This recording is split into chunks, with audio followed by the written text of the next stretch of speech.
Hi అండి. మనసులో మౌన రాగం కథకు స్వాగతం. ఈరోజు ఏం జరిగిందో చూద్దామా ఫ్రెండ్స్. దేవిక వాళ్ళ అమ్మ వాళ్ళ ఇంటికి వెళ్ళి వాళ్ళ అన్నల తమ్ముళ్ళతో వాళ్ళ అమ్మ నాన్నలతో సరదాగా గడిపి ఇక వాళ్ళ అమ్మ ఇంటి నుండి అత్తగారింటికి వస్తుంది.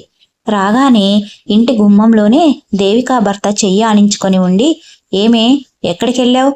చెప్పా పెట్టకుండా నేనింటికి వచ్చేసరికి నా కోసం ఎదురు చూస్తూ ఉండాలని ఎన్నిసార్లు చెప్పాను అని చెప్పి చెంప మీద కొడతాడు.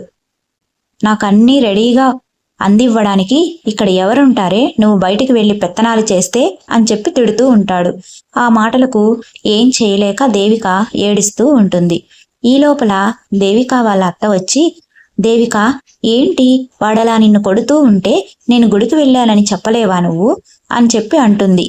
గుడికి వెళ్ళిందా? అయితే గుడికి వెళ్తే ప్రసాదాలు ఎక్కడున్నాయి? వట్టి చేతులతోనే ఊపుకుంటూ వస్తారా ఎవరైనా గుడి నుండి అని చెప్పి అడుగుతాడు. వెంటనే ప్రసాదాలు బయటున్నాయండి అని చెప్పి తీసుకొచ్చి ఇస్తుంది. అంతే. ఇక అక్కడి నుంచి దేవికా భర్త సరిసరే అని చెప్పి వెళ్ళిపోతాడు. అప్పుడు దేవిక వాళ్ళత్త, ఏంటమ్మా వాడలా నిన్ను ఏదో ఒకటి అంటున్నప్పుడు తప్పించుకోవడం నేర్చుకో తల్లి. ఇది ఒక అడివమ్మా, ఇందులో బ్రతకాలి అనంటే తెలివితేటలు, లౌక్యము, నైపుణ్యాలు ఉండాలి తల్లి అని చెప్పి చెబుతుంది. వాళ్ళత్తయ్య ఒక అమ్మలాగా తనకన్ని జాగ్రత్తలు చెబుతూ ఉండేసరికి తనకి ఎక్కడలేని ఏడుపు వచ్చి వాళ్ళ అత్తయ్య భుజాల మీద పట్టుకొని ఏడ్చేస్తుంది. వాళ్ళత్తయ్య ఓదారుస్తుంది. వాడు నా కన్న కొడుకేనమ్మా, కానీ వాడొక రాక్షసుడు, ఏం చేయమంటావు? ఆడదాని కంట కన్నీరు కార్చకూడదు అన్న ఇంగిత జ్ఞానం లేనటువంటి రాక్షసుడమ్మా. అయినా సరే వాడు ఖచ్చితంగా మారుతాడు. భవిష్యత్తులో నీకంతా మంచి జరుగుతుంది. నువ్వు సంతోషంగా ఉంటావు తల్లి. నీ ఓర్పే నీకు శ్రీరామ రక్ష అని చెప్పి చెబుతుంది. ఇక మోహన్ జాబ్ చేస్తున్నట్లుగా రమకు చెప్పి ఉంటాడు. కానీ మోహన్ యొక్క బద్ధకంతో, తన యొక్క బుద్ధి తక్కువతనంతో తను చేస్తున్నటువంటి జాబ్ పోగొట్టుకుని ఉంటాడు. ఆ విషయం రమకు చెబితే ఇంట్లో గొడవలవుతాయి అని చెప్పి బయటంతా కూడా బలాదూర్లు తిరిగి సాయంత్రం అయిన తర్వాత ఇంటికి వస్తాడు. ఎన్ని రకాల జాబ్స్కి అప్లై చేసినా కూడా మోహన్కు ఉన్నటువంటి ఒళ్ళు బద్ధకానికి ఎవరు కూడా జాబ్ ఇవ్వడానికి ఇష్టపడడు. ఇక మోహన్ జాబ్ ఉన్నట్లుగా బిల్డప్ ఇస్తూ ఉంటే అందుకు వేదవతి సపోర్ట్ చేస్తూ ఉంటుంది. మోహన్కు కావలసినటువంటి డబ్బులన్నింటినీ కూడా తనే ఇస్తూ సపోర్ట్ చేస్తూ ఉంటుంది. అయినప్పటికీ కూడా వేదవతికి మోహన్ అంటేనే ఇష్టం. రాఘవైతే కుటుంబానికి కావలసినటువంటి అన్ని రకాల అవసరాలు తీరుస్తూ ఉంటాడు.